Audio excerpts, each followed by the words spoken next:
Ali Hamosaiki Chiskachun y Achakukuna. En esta oportunidad les enseñaré cómo se dice el verbo pelar en el idioma quechua, porque en quechua utilizamos un verbo diferente para cada producto, ya que en castellano únicamente utilizamos pelar para todos estos productos.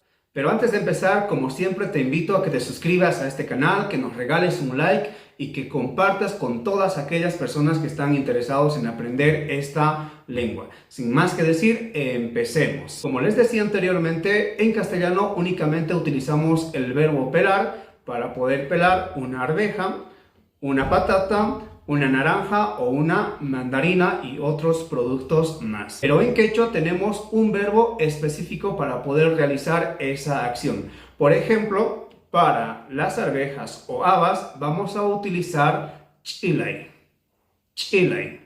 Para las patatas vamos a utilizar mutay, mutay. Y para el caso de las naranjas o las mandarinas vamos a utilizar tihuay. Por ejemplo, ñoqa arvejata ch'ilashani. Ñoqa arvejata ch'ilashani. Yo estoy pelando la arveja.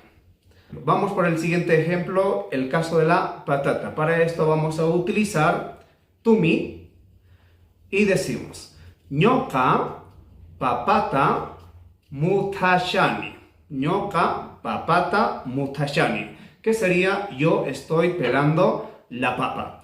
Y para el caso de la mandarina o la naranja u otros productos que sean cítricos, para poder pelar decimos ñoqa, en este caso ñoqa mandarinata tihuashani. Ñoqa mandarinata tihuashani.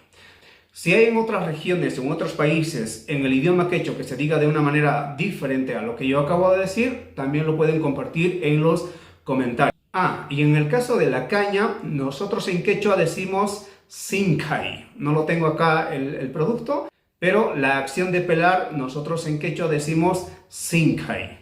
Hasta aquí nuestro video, espero que te haya gustado. Si es así, no olvides regalarnos un like, suscribirte a este canal y por supuesto compartir con todas aquellas personas que están interesados en aprender esta lengua. Askamaya Kachun y Achakukuna.